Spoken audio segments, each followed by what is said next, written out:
Okay, so we are back with the third session for today, which is mass transport in animals. So first of all, let's do an outline in exactly what we're going to cover. So we're going to talk about the need for transport systems. We're going to describe the mammalian circulatory system, and we're also going to describe the structure and function of blood vessels. And then including actually the structure of the heart, we're going to cover. And we will then talk about the tissue fluid, its formation, the role of hydrostatic pressure and oncotic pressure. And we're also going to look at how exchange of materials happens at what we call the capillary bed. So first of all, we're going to look at, continued, the more material that we're going to cover is the actual transport of oxygen and the dissociation curve. We only briefly touched upon that when we were talking about hemoglobin, and we're going to describe it again. And we're also going to talk, as I said before, the structure and function of the heart, so the cardiac cycle. Again, the specification points. So first part, circulatory system, the specification points specifically about this first part of this rather large chapter. And so let's jump right into the need for a transport system. So first of all, this is quite a well-known fact. All cells need to be able to exchange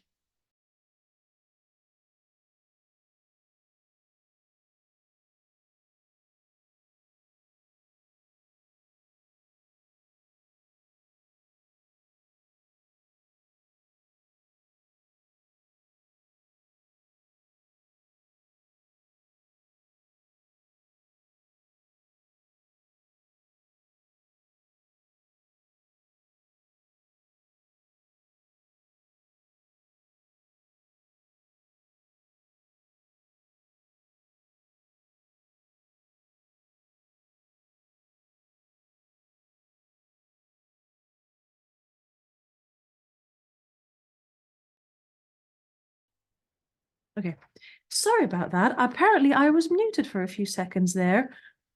I will just literally go through the last couple of sentences. Hopefully you didn't miss too much. I accidentally pressed mute. I'm really sorry, guys. So as we said, all cells need to be able to exchange substances in order to survive, but diffusion as a process is slow and it's not always efficient enough to be able to cover the needs of multicellular organisms. For this reason, we need dedicated transport systems. And the factors that are going to determine whether an organism actually needs a transport system are effectively going to be its size, because its size determines directly its surface area to volume ratio. We're going to break this down in the next slide, and we're going to see why that is. But basically, the larger the organism, the smaller the surface area to volume ratio is, and the less efficient exchange of substances will be. And finally, the metabolic rate. The metabolic rate literally means like the rate that an organism uses in its metabolism. However, it reflects the metabolic demands and needs of an organism, which also will depend on size. So these three factors are interdependent between one another. So the size will affect the surface area to volume ratio, and the size will also affect the metabolic rate, the metabolic demands of an organism. Metabolic demands can also be determined by its movement levels and also whether or not it regulates its own body temperature, whether it's an ectotherm, remember the previous question, ectotherm or an endotherm. So how does the surface area to volume ratio come into play, and how does the size, more importantly, affect the SA to volume ratio? So we're going to actually illustrate this through an example of a calculation, and it's also one of the typical calculations that you often have to do in exams. So the surface area, in order to make these calculations, we will assume that an organism has a more or less either spherical or cube-shaped. Obviously, organisms are not either spherical or cube-shaped, but we approximate. We're going to make an approximation for the sake of simplicity of our calculations. Let's first look at the example of a cube. And let's assume that we've got a cube with a side of, I'm going to use a different color here because red on red won't show. So it has a side here of 1 centimeter. And since it's a cube, all sides are the same. So how will I calculate the surface area first of this cube? Well, I know that my surface area is going to be the surface area of, I'm just going to jot this down for you guys here. The surface area of one face, right? Which will be what? Height times length. So basically 1 times 1 is the surface area of one face. But I want the total surface area of the whole cube, so I have to multiply that by how many faces does a cube have? 6. So surface area of the whole cube is 1 centimeter square times 6. 1 times 6. So 6 centimeters squared is my surface area. How will I calculate the volume of that cube? The volume of any cube or rectangle, any other shape, is what? It's width times length. Oh, sorry, what did I just do? I pressed something again accidentally. Sorry, guys. Width times, I did it again. Sorry.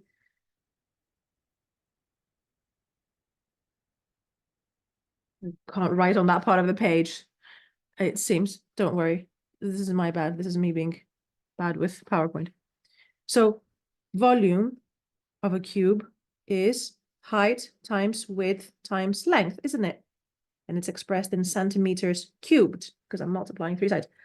So what is the volume of this cube with a side of 1 centimeter? Well, it's 1 by 1 by 1, isn't it? So it's 1 centimeter squared. So the surface area to volume ratio for this small cube is 6 to 1. What if I then take a cube with a side of 2 centimeters squared? Well, then my surface area for one face is 2 times 2, so 4 centimeters squared, times 6 for all 6 faces, 24 centimeters squared. My volume is going to be 2 by 2 by 2, which gives me 8 centimeters. So now if I divide 24 by 8, and I simplify that fraction, I get a surface area to volume ratio of 3 to 1. Then if I do that for my larger cube that has a, sorry, 2 is the side, larger cube that has a side of 3 centimeters, again, to calculate the surface area, is going to be 3 by 3 for one face, so it'll be 9 centimeters squared, times 6 is 54. What about my volume is going to be 3 by 3 by 3, which gives me 27. So now if I divide those two, I get a surface area to volume ratio of 2 to 1. So what do I demonstrate with these calculations? And most of you will have had a required practical where you take, for instance, agar cubes and you that have a color and you dip them in acid and you measure the amount of time that it takes for the discoloration to reach the center. And we demonstrate this general trend, which states that the smaller the size of an organism, the higher the surface area to volume ratio. As the body size increases, the surface area to volume ratio drops, which means what? That diffusion is even less efficient. So this is why both size and surface area to volume ratio effect is one of the factors that will determine whether an organism needs a transport system. Just really quickly, the formula, sometimes it may be given to you, sometimes not. The formula for the volume of a surface area to volume ratio of a sphere, in case the question uses a sphere instead of a cube. So my surface area for a circle effectively is 4πr squared, for those of you that need a refresher on your maths. Whereas the volume has the formula 4/3 pi r cubed, where r, of course, is the radius, which remember is half of the diameter. So look out for these little tricks. If you're given the diameter, you have to convert it to the radius first before you can apply the formula. Let's have a look at an example question. A small mammal can be approximated as a cube with sides of 10 centimeters. Calculated surface area to volume ratio. So before you guys try that question on your own, let's break it down again in terms of context. So we know that it's going to be the surface area to volume ratio calculations for cubes specifically. Then our command word is a numerical calculation. So my command is the calculate, and my direction is that I have to specifically calculate surface area to volume ratio. So take a minute. Shouldn't take you too long to try that out.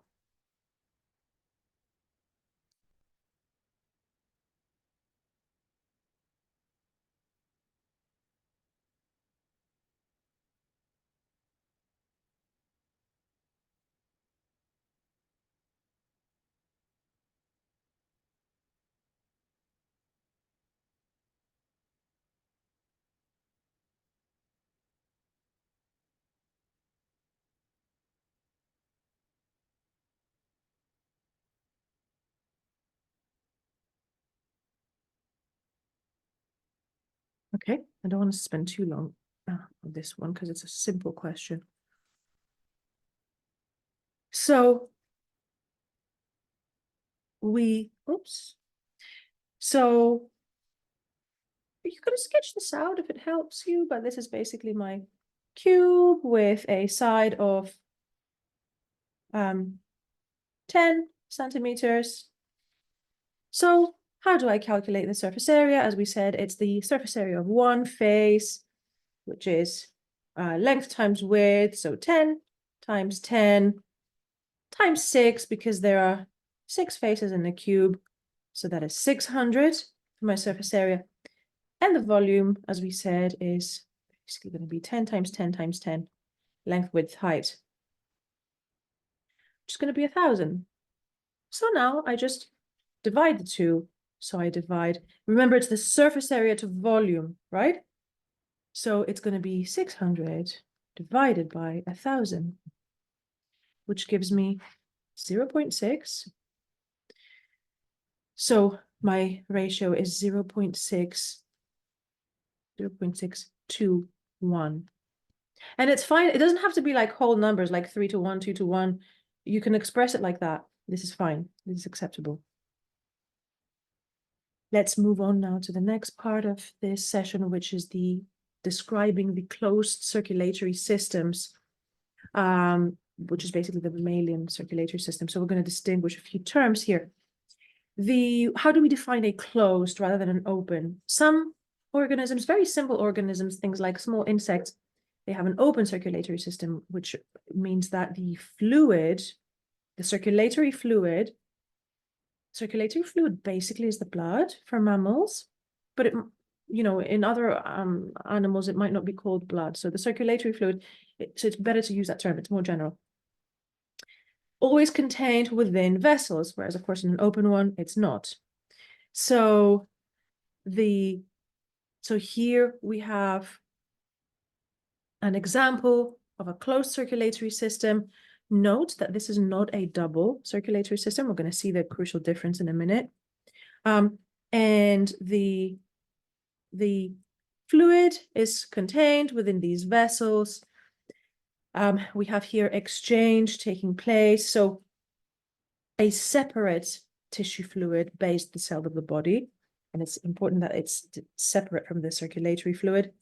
And exchange will take place between the two fluids, basically between the fluid contained in the vessels and the tissue fluid. So here is my capillary bed here. Simplified, obviously, right? The capillary beds are actually really extensive. They branch throughout the whole body. Bed, and this is where exchange takes place. And basically here would be my fluid, my tissue fluid that bathes the cells of the body. Tissue fluid here. And the exchange, of course, is by diffusion, right? By diffusion. What is a double closed circulatory system? The best and most sort of succinct way to phrase it is that the blood passes through the heart twice for every full circuit of the body. So we have the two smaller circuits that are called the pulmonary and the systemic circuit. So let's label that here on our diagram. So I'm just going to use different colors here for you guys. Green's fine. So the the smaller circuit is the one that leaves the heart, goes to the lungs. So deoxygenated blood leaves the heart, goes to the lungs. Gas exchange takes place here. Oxygenated blood comes back from the lungs into the heart. That is one loop. That is the pulmonary circuit. Pulmonary circuit. And then, of course, let's change color here. I'll use yellow. The second circuit is now when the oxygenated blood leaves the heart, goes to the systemic circulation, goes to the capillary bed. This capillary bed is at the lungs.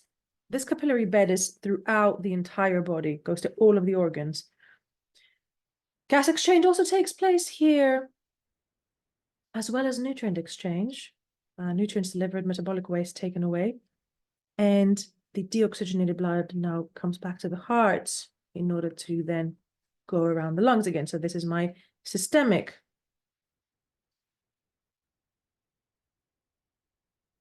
circuit. And typically the systemic circuit is going to be, on average, much higher pressure than the pulmonary because it needs to deliver the blood further. Systemic circuit. Okay. Specifically now, the mammalian circulatory system is an example of a double closed circulatory system. And how can we describe it? What can we say about it? Well, the need is that mammals specifically are all endotherms. They expand, so they have a higher metabolic rate. Animals spend about 80% of their energy to maintain their body temperature. So it's the most efficient circulatory system. A double closed circuit is needed because our blood is involved in both gas transport and exchange and nutrient transport, as well as immune response. Bear in mind. So all body cells are bathed in what we call the tissue fluid, where the actual immediate exchange of substances between cells and the fluid is going to take place, again, by diffusion. Let's have a look at a typical exam question. So double closed circulatory systems retain blood within the blood vessels at all times, suggests two benefits of keeping blood within blood vessels. So basically, if we break this down, the context is that we are dealing with closed circulatory systems. The command word, of course, is suggest. So, but because I'm being asked to suggest two benefits specifically, I know that I'm writing two short answers about it. And my direction is going to be to focus only, where is it? At the advantages, at the benefits. Take a minute to answer that for yourselves before we look at the answer together.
So I'm just conscious of time because we've got quite a lot to cover. Let's look at the answer together. So there are 3 possible marks here, as is quite often with a lot of mark schemes. There's more marks available that you could say, but here you will only get a maximum of 2 marks. So the first mark goes for simply stating that a closed system is more efficient at delivering oxygen to respiring tissues. I know that it seems really obvious, but we haven't been told that anywhere in the question. So you can get a mark for just stating that. And then we qualify it. How? Why is it more efficient? Well, first of all, the blood flows. First of all, let's look at this point as a bit more straightforward. A higher blood pressure can be maintained if there is nothing containing the blood, if the blood kind of diffusely travels through the tissues of the body, the pressure is going to be much lower. And indeed, the pressure of the tissue fluid is much lower than the pressure that we have in the blood. So you can maintain a higher blood pressure. Mammals tend to be larger animals than non-mammals. So you need a higher blood pressure to ensure that the blood can reach all tissues. And finally, the blood flow can be diverted or directed to specific places by vasodilation or vasoconstriction. Quick reminder about these terms. Vasodilation means blood vessels expand, they increase in diameter. Vasoconstriction means they shrink, basically, they reduce in diameter, they constrict, they contract. So by vasoconstriction, you can divert less blood. So basically the body can regulate the amount of blood diverted to each part of the body, to each organ, by means of vasodilation, vasoconstriction. So that's a 3rd mark that you could say here. Let's now move to the next part, which is looking at the structure of the 3 main blood vessels that we have. So starting with arteries. Arteries carry the highest pressure blood away from the heart towards the arterioles and then the capillaries. So basically,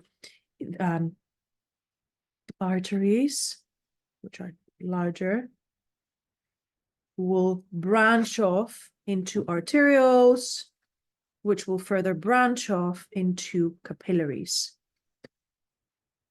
So there's successive branching, much like a tree. So artery, arteriole, arteriole, and capillary. The arteries and arterioles have a fairly similar structure with respect to the layers. They're just different size. Arterioles are a bit smaller. Capillaries have a different structure, and we're going to see that in a second.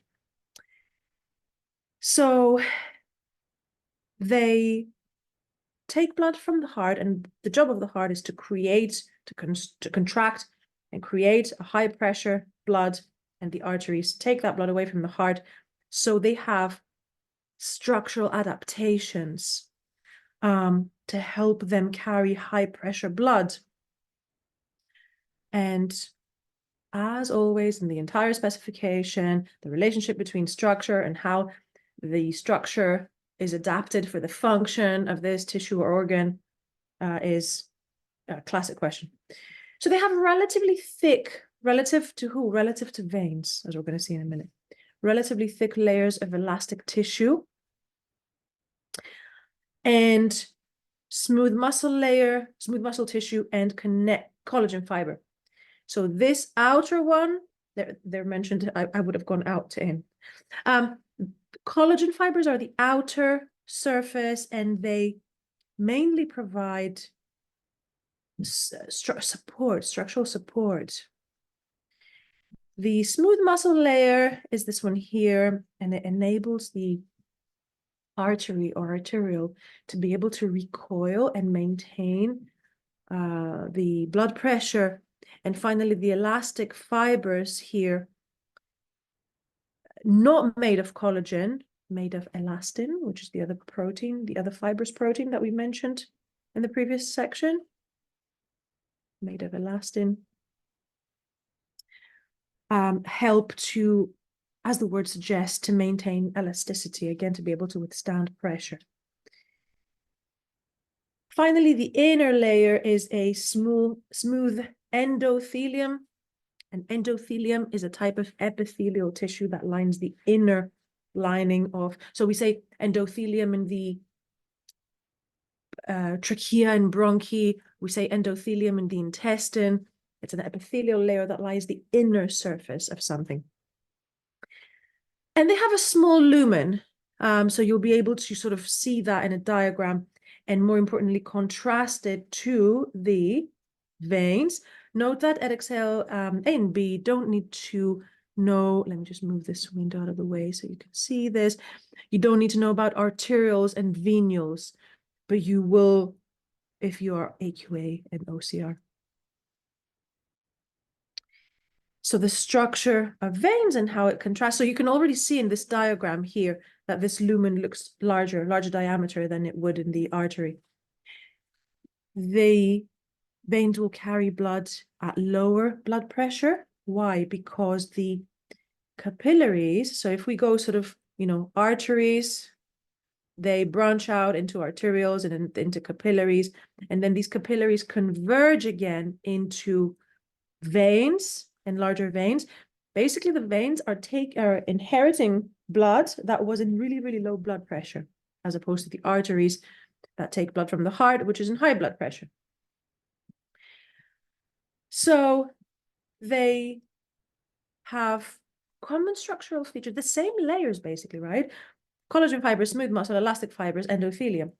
But they have different thicknesses. And I know that sometimes in some diagrams, it might be a bit hard to distinguish the thicknesses, but usually they'll show you an artery and a vein alongside of each other, and you'll be asked to, if you have to identify them from a diagram, that is. So relatively thin layers of elastin smooth muscle and collagen, and they have a larger lumen. They contain valves, which is a feature that no artery has. These valves are able to open and close, and they ensure the unidirectional flow of blood. So it basically ensures that once blood has crossed into this area, it's not able to backtrack on itself. In addition to valves, veins also basically, they rely on indirectly on the contraction of skeletal muscles around them to be able to push blood back up towards the heart, which is why people that have really sedentary lifestyles, or if you sit down for a really long time, you might get a little bit of swelling. It's not good for your circulation. Finally, we have the capillaries, and they form they're extensively branched. No cell in the body is ever more than 2 to 3 cell diameters away from the nearest capillary. And it's the main site where, of course, exchange of substances are going to take place. And they have only one layer, which is a endothelial layer, which is leaky. What does leaky mean? It means that there are little gaps between the endothelial cells. And that is on purpose. It means that the plasma can leak out of them and become tissue fluid.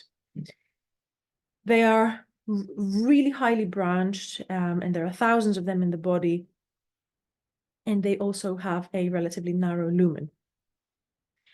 Let's have a look at an example question and how do we also interpret these graphs of blood pressure. So figure 1 shows us the blood pressure changes and the total cross-sectional area of blood vessels. So we've got the pressure here in red, and we've got the cross-sectional area here in this dotted blue line.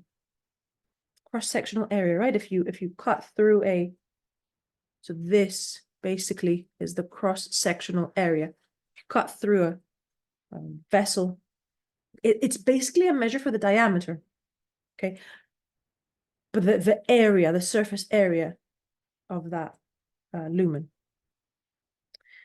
Using the graph in your own knowledge, describe and explain how the pressure changes as blood flows through the circulatory system. And this is an extended answer question to a data set. You're going to have a go at this, but let's break down first the components of the question. And the first one being the context. Let's just do this in green because it's extended. So my context is this. It describes to me what the figure is showing. And it lets me know that I'm dealing with pressure, blood pressure in blood vessels. My command word is to describe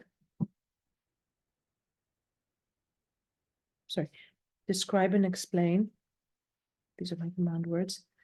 And I'm also being told exactly what I need to utilize to structure my answer, which is that I'm going to use the graph and my own knowledge. All of that is part of the command.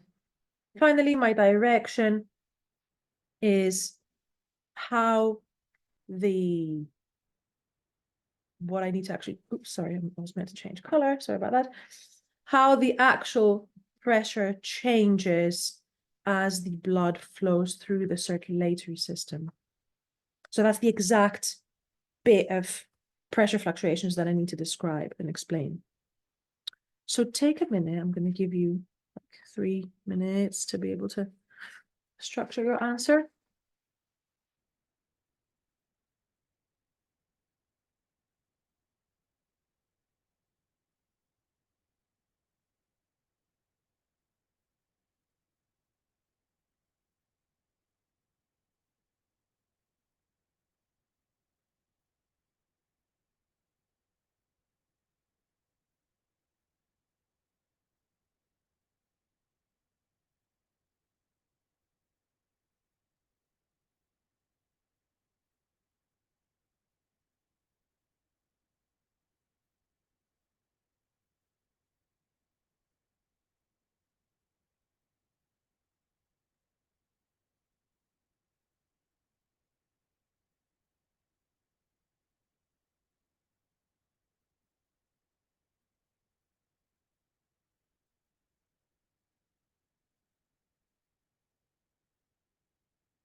Jesus.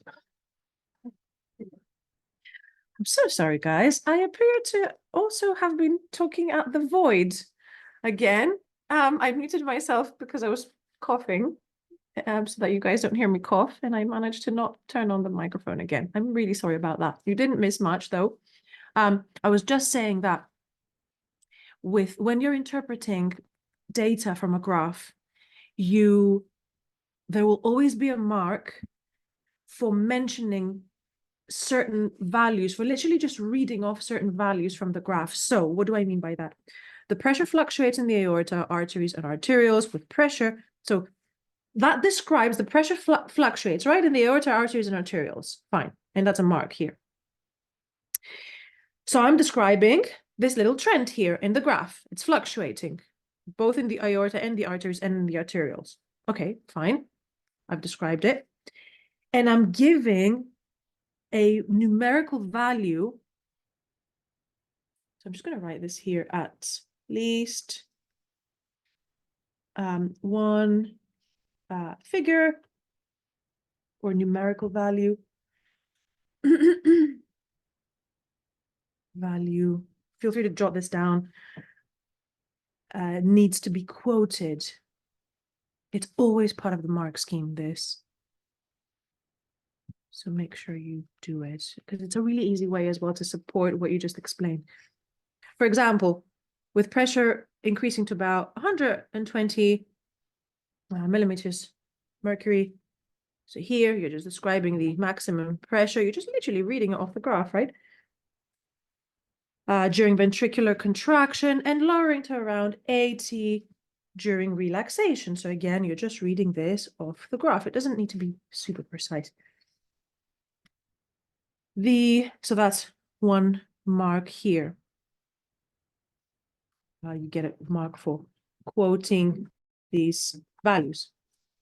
The mean blood pressure decreases when blood reaches the capillaries. That's also another mark. And this is due to the total cross. So these marks so far were the described marks, right? We've described what is happening to the pressure. We qualified it with quoting values off the graph. And now we're going to the explain portion of our answer. This is due to the total cross-sectional area of the capillaries being higher than the arteries and arterioles. What does that mean? The total cross-sectional area. An artery is bigger in diameter than an arteriole and a capillary. However, because the artery branches off to many hundreds or even thousands of capillaries, if you were to add up the surface area, the internal surface area of all capillaries together, they would add up to more than the surface area of an artery. Where are we? So the capillaries being higher than the arteries and arterioles. Again, I'm qualifying, so I get a mark for that, for stating that, and I'm qualifying it with quoting a value peaking at 500 centimeters squared. So here I'm just quoting this value. These are really easy marks, guys. The hard part is explaining what is happening, and the easy part is just to quote a value from your graph. Due to capillaries being highly numerous, that's another mark. The blood pressure remains low when entering the veins, as there is no ventricular contraction. So that's one observation here, that the blood pressure remains low when entering the veins. Because as we said, it's capillaries converging to veins, isn't it? So I'm now referring to this part of my graph here, capillaries, venules, and veins. There's no ventricular contraction to increase the blood pressure, and the total, so that's one mark here that I'm stating that there's no ventricular contraction. And the total cross-sectional area is higher than in the arteries and veins. That's another mark. So many more marks here than 6, but six is the maximum that you can get. I hope that made sense. Let's then move to the next part, which is the formation of tissue fluid and how that relates to blood pressure. Again, be super familiar with your specification points. What is, first of all, the role of tissue fluid? What is it and what purpose does it serve? It's basically a watery fluid that bathes all of our cells and tissues. There isn't a single cell in the body that is found in a dry environment. They're all in a fluid. Remember that water is the universal solvent. All substances are dissolved in water. So all chemical reactions happen in water. So cells need to have a watery environment both inside and out. And they provide cells with a stable environment and a constant exchange of substances. What are the contents then of tissue fluid? It's going to contain nutrients like glucose and amino acids, and also fatty acids, and also oxygen. The tissue fluid is going to be, as we're going to see in a minute, pretty much almost identical to the plasma of blood. Remember that the blood plasma is the non-cell part of blood, minus the proteins that are found in blood, and we're going to see that in a second. It will also, though, contain waste products, because as important as it is for cells to absorb, to take in nutrients and oxygen, they have to also release, get rid of their metabolic waste, such as, for instance, urea and carbon dioxide. These are fine to know as examples. Don't worry about knowing any more waste products. How is it formed? How is it formed? Sorry, just to quickly annotate the little diagram that we had here before. So these here are your actual capillaries. It's pretty obvious, but just to make sure. These, of course, are cells. And this little sort of blue thing here is the tissue fluid. So the tissue fluid, crucially, is outside of the capillaries. Inside the capillaries, it's blood. So this is blood.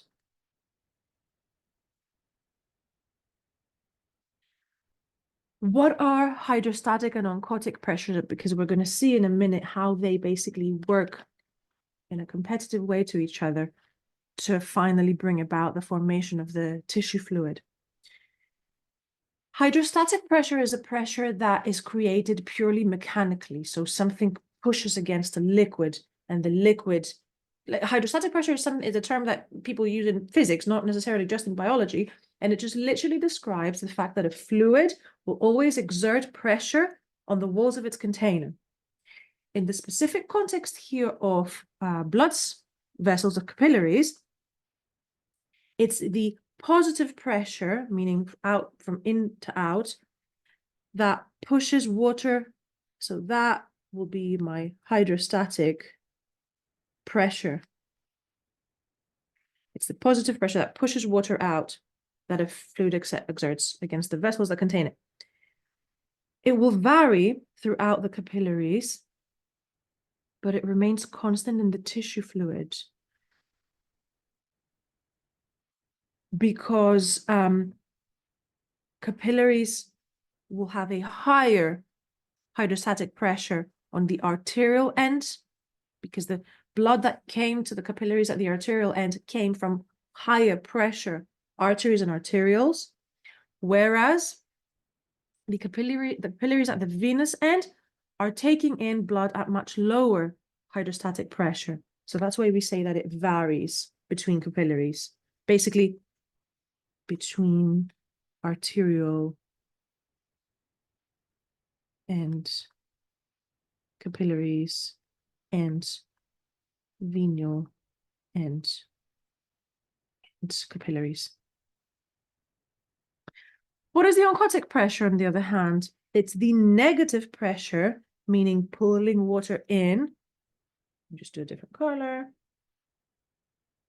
So the oncotic pressure draws water in, and it has nothing to do with, we call it pressure, but it has nothing to do with hydrostatic pressure.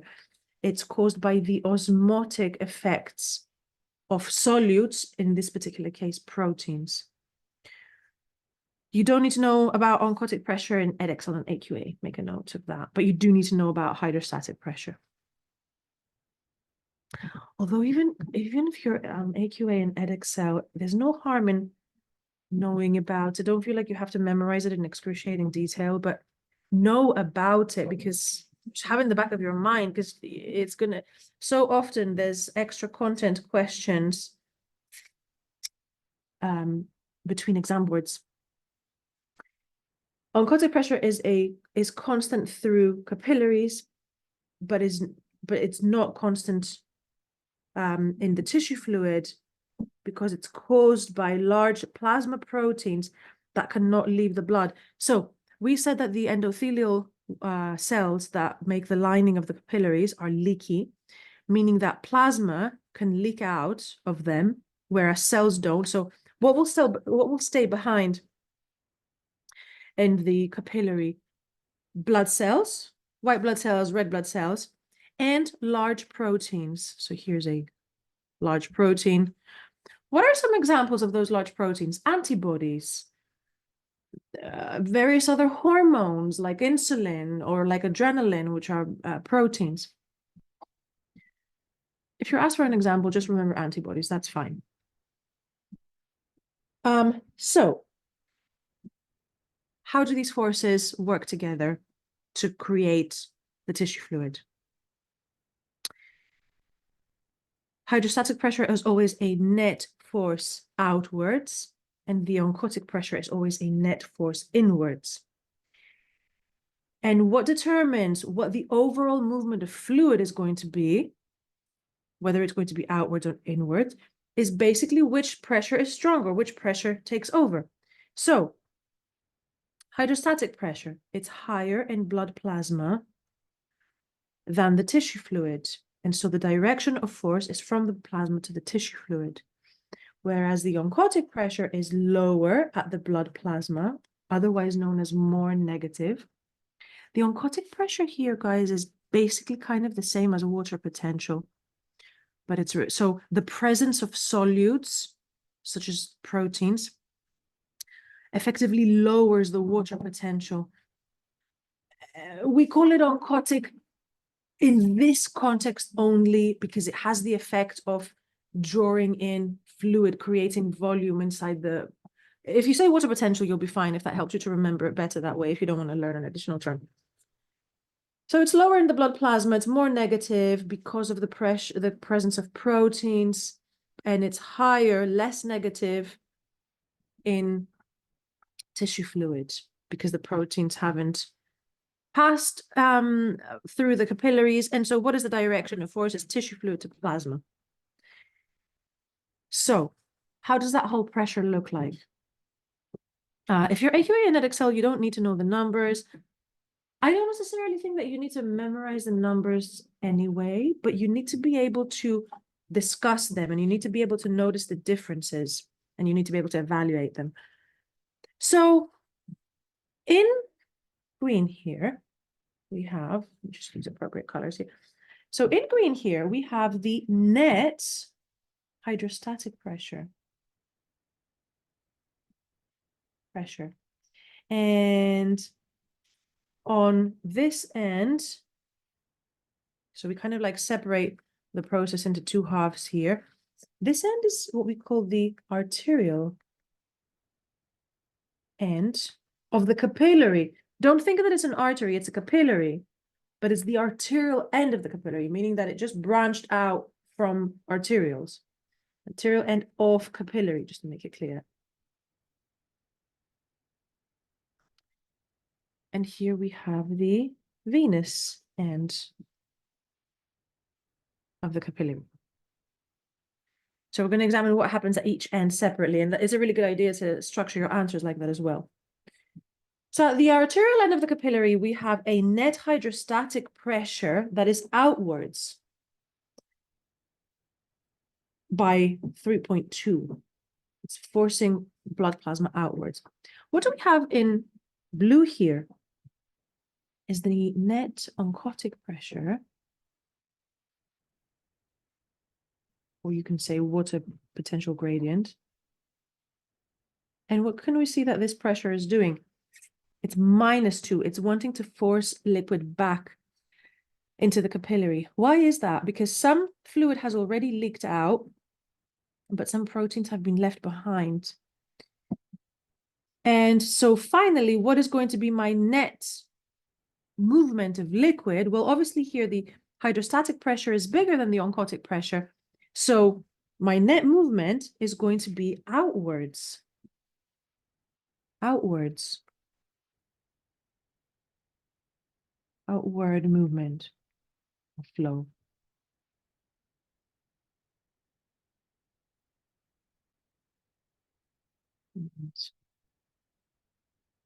Let's now look at the venous end. What's the first thing that we notice? That the hydrostatic pressure is much lower. Look, 3.2 compared to 0.5. Why? Because the venous end of the capillaries always take blood that is much lower. So a huge amount of hydrostatic pressure is going to be lost basically when the fluid leaks out. If you think about it, if you have a large amount of fluid inside a blood vessel, it's going to be exerting pressure on the walls. If that fluid leaks out, what's going to happen? The pressure is going to drop. And that's what's happened here. I had an outward flow, a net outward flow. So I've simply got less liquid now in my venous end of my capillaries. So it's got a lower hydrostatic pressure. The oncotic pressure has stayed the same, right? And so, but the difference is that now my net movement is going to be net inflow, or inward movement, you can say. Flow. Okay. Let's have a typical look at a typical question here. It's a multiple choice one this time. Which of the following is true? Hydrostatic pressure remains constant through the capillaries. Hydrostatic pressure varies through the capillaries. Oncotic pressure varies through the capillaries. Oncotic pressure varies throughout the tissue fluid. Pardon me. I'm going to let you guys do that, but before, let's look at our context. Our context is basically all of these possible answers.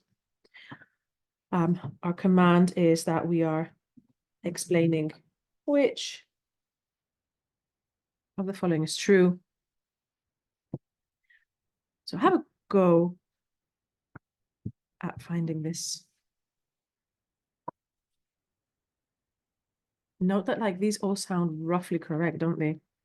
So you're going to have to pay really close attention to the exact phrasing.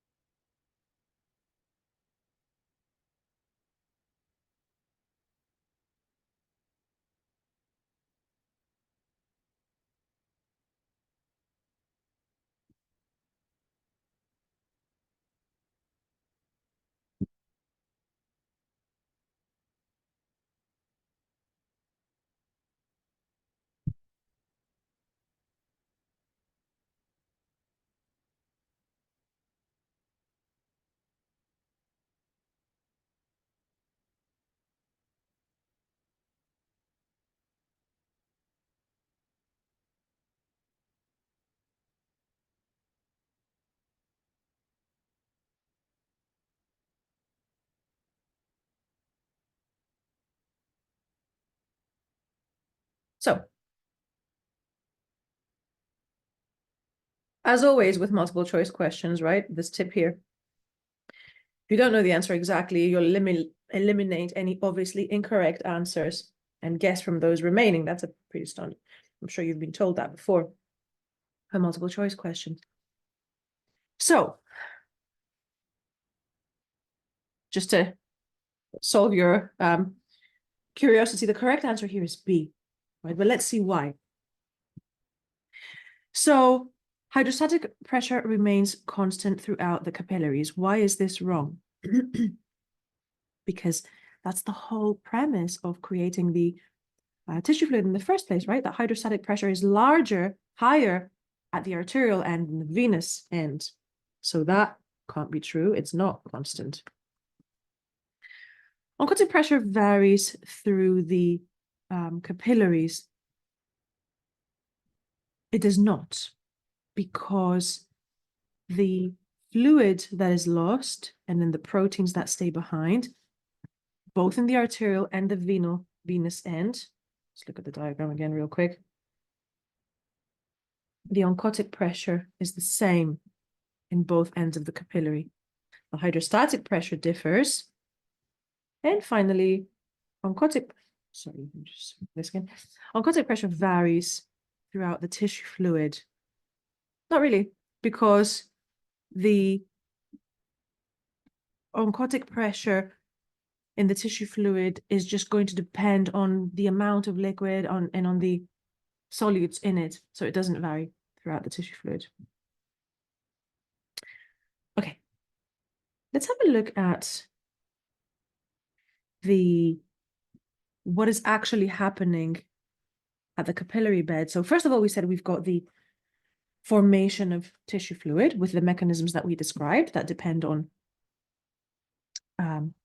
the hydrostatic and oncotic pressure. How does exchange of substances take place? So first of all, what we have here is the arterial here, where, of course, the first thing is that first event is that plasma is forced out of the capillary and becomes the tissue fluid. These here are my capillaries. And this here is my tissue fluid. And this here is the venial or the venous end. The second step is that some tissue fluid passes back into the capillaries. So that was the net inward flow of liquids. So that's step number 2 here. So some fluid is going to make its way back into the capillaries. What happens to the rest of the tissue fluid, though? It cannot just stay.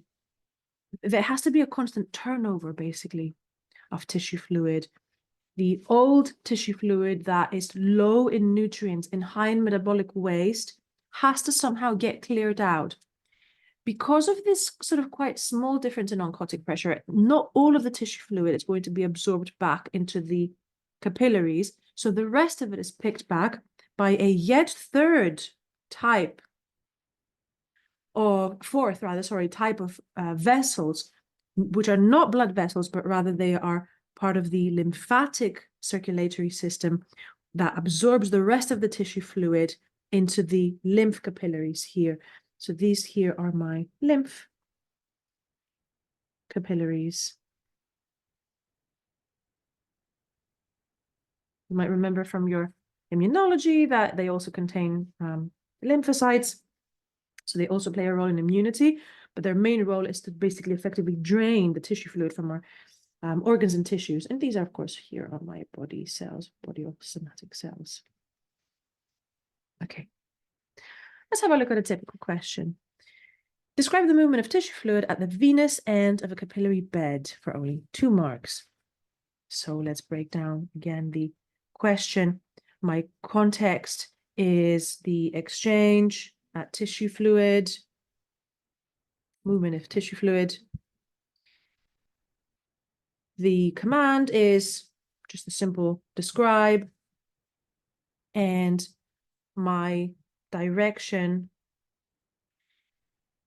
are the different conditions between the arterial and the venous end. Take a moment to structure this answer for yourselves.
Let's look at these answers together. The answer.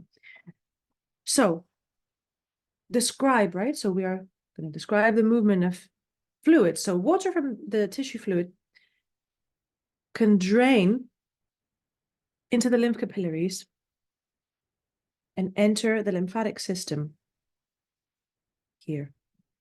So that's, or oncotic pressure can pull the water from the tissue fluid back into the capillaries as blood plasma.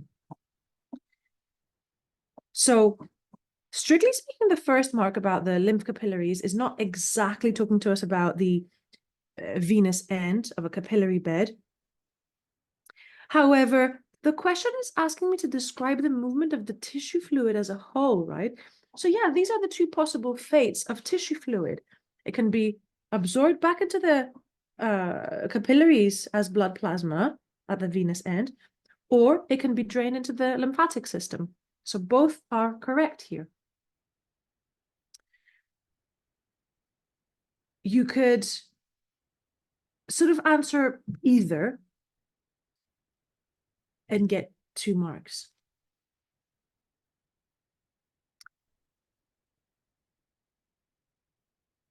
Yeah, okay. Now, I'm going to move on to the next part of our session for today, which is about exactly how oxygen is transported. If you're at XLA, you don't really need to know about the oxygen dissociation curve, whereas if you're AQA or at XLB or OCR, you do. So again, we saw this a little bit previously, but it's important that you can discuss this curve and describe the various stages of it. So what is happening? So in the lungs, we have a high partial pressure of oxygen. So basically this end here, this is what is happening at the lungs. Remember that partial pressure is how we describe the relative concentration for gases. So it's the relative amount of oxygen with respect to other gases that are present, such as carbon dioxide. So what did we say? Hemoglobin has a differential affinity for oxygen depending on whether we are at conditions of high or low partial pressure. Sorry, I just realized that you can't see the word lungs here. I'm going to write it again. So hemoglobin binds to oxygen in the lungs and forming oxyhemoglobin. Whereas in the muscles, which are actively, muscles or any other actively respiring tissues, right? We tend to use muscles as an example because they have quite a high turnover for metabolic demand, rather. They have a high metabolic rate. So there's a low partial pressure of oxygen, which makes sense because the muscles are actively absorbing, utilizing the oxygen. And so therefore now hemoglobin has a low affinity for oxygen, which is good because it can unload it. So this is a really important adaptation of hemoglobin. It loads oxygen when oxygen concentration is high. It unloads oxygen in the respiring tissues that need it. It can easily give up oxygen, basically, when it travels to the actively respiring tissues.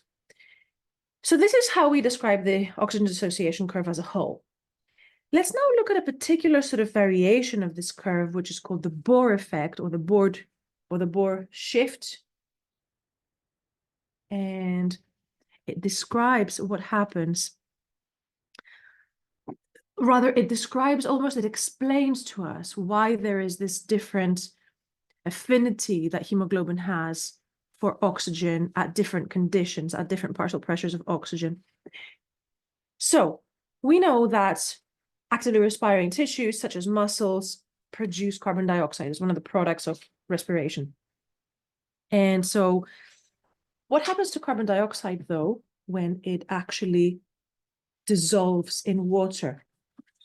It's not going to stay as a gaseous form of carbon dioxide, but rather it's going to be converted to carbonic acid. Don't worry about the sign. This just means that the reaction is in equilibrium. Carbonic acid, as the word suggests, of course, is an acid. So what is the effect of that? Is that it's going to lower the pH. We already know from our proteins and from our enzymes that their tertiary structure, their shape, can be affected by conditions of pH. So this lowered pH is going to affect the structure of hemoglobin. It's going to cause a slight conformational change to hemoglobin, which will reduce its affinity for oxygen, which explains why highly respiring tissues, hemoglobin has a lower affinity for oxygen. So how do we sort of interpret that in a graphical form? So here on the y-axis, we have our percentage of hemoglobin saturation. Remember that each molecule of hemoglobin can bind up to 4 molecules of oxygen because we've got 4 polypeptide chains and 4 heme centers in each one. So a low percentage of saturation basically means that like only 1 of 4 oxygens has bound, for instance. And on the x-axis, we have the partial pressures of oxygen again. So this here in purple is our normal hemoglobin dissociation.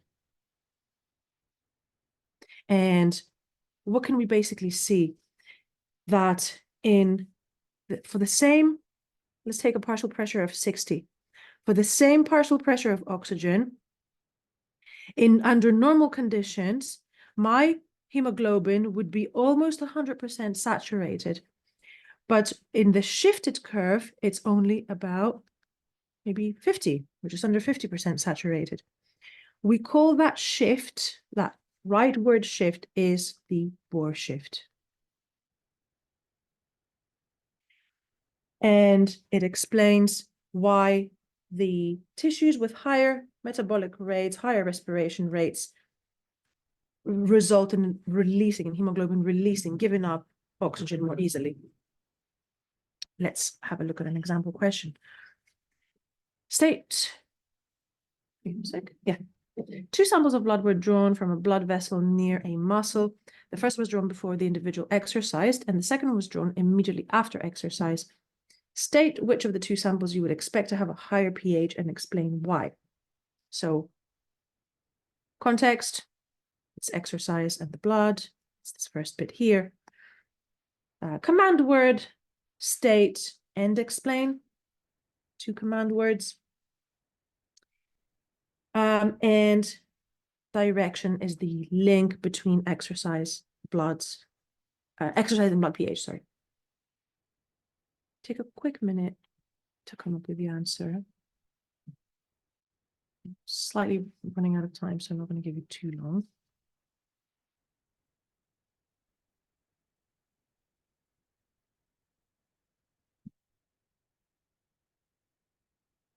Don't get tempted to answer anything about the Bohr shift or anything like that. Just only really which sample would have the lower pH.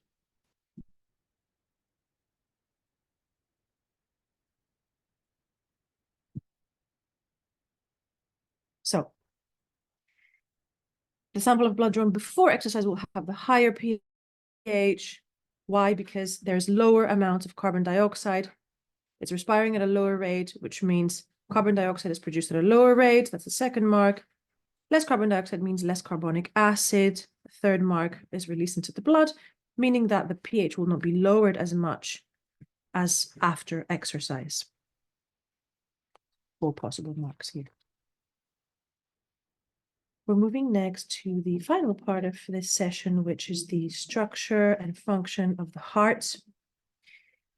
So let's kind of like briefly describe the overall stages of the cardiac cycle, which is basically 1 diastole, 2 atrial systole, and 3 ventricular systole. So in diastole, let's start with diastole. Greek words again, diastole just basically means relaxation or expansion. In diastole, all of the heart, both atria and ventricles, are completely relaxed. Atrial systole, number 2, will force blood, the atria contract, but not the ventricles. So atrial systole is going to force blood down to the ventricles. And then, of course, finally, ventricular systole, 3, is going to force blood out of the ventricles, and of course, not to the atria, but rather out by the arteries, the aorta and the pulmonary artery. Let's look at how we, and sorry, just quickly, the valves here, the atrioventricular valves, which separate the atria from the ventricles, of course, prevent backflow of blood, as do the semilunar valves that are found between the ventricles and the arteries that leave the heart. Let's have a look at how we interpret these sort of quite common diagrams of pressure in the different parts of the heart. So, of course, the pressure is going to always vary according to which stage of the cardiac cycle we are, and also the regions. So the ventricles are always going to be experiencing much greater pressure variations than the aorta and the article. So we can see here the ventricle is in red, and we can see that there's a massive shift in pressure. The pressure in the aorta, it follows the exact same pattern as the ventricular systole, because of course the blood goes from the ventricle to the aorta, but the atrium overall here in blue has a much lower fluctuation in pressure. This is because the blood from the atrium only needs to travel as far as the ventricle, whereas of course the blood from the ventricle needs to travel to the entire systemic circulation. So it makes sense that the pressure fluctuation is much greater. These little points here, I'm just going to mark them in red so you can see them. These points, 1, 2, 3, 4, are the points where changes in pressure will cause the opening and closing of the two types of valves that we have in the heart, the atrioventricular valves and the semilunar valves. And always make sure that you really familiarize yourself here, because common questions ask you to identify which of those phases the valves are open or closed. Let's have a look at a couple of typical answers. So this is a data analysis question. Table 1 shows the pressure recorded in different parts of the heart at one stage of the cardiac cycle. Use your knowledge of the cardiac cycle to state which stage in the cardiac cycle Table 1 shows and explain why. So they're giving me the numbers and they want me to deduce which stage I'm looking at. That doesn't mean that you need to memorize the numbers. You just need to be able to look at the relationships between them. So what is my context here? It's this first bit here. Looking at the cardiac cycle, what is my command? Is to state and explain. So there's a bit of analysis going on here. State and explain, 2 command words, meaning that I have to analyze and give reasons. And then finally, my direction is that I'm dealing with the pressure changes in the heart. Take a quick minute to plan your answer, how you would explain these numbers.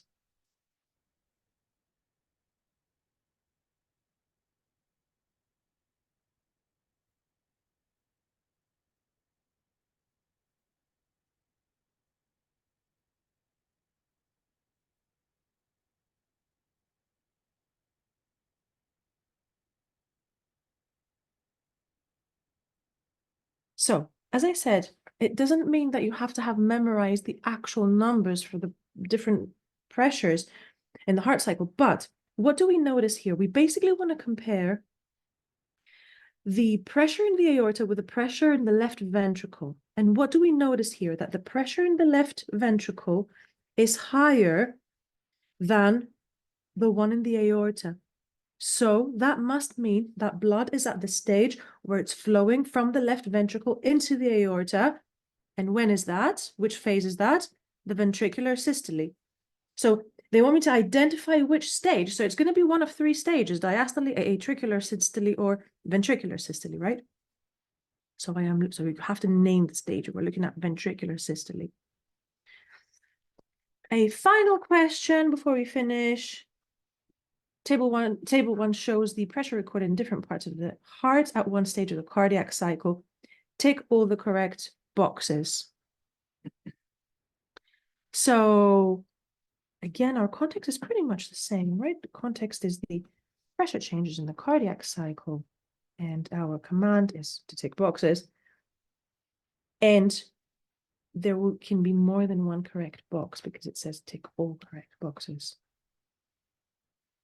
So again, compare which pressure is higher, aorta or left ventricle.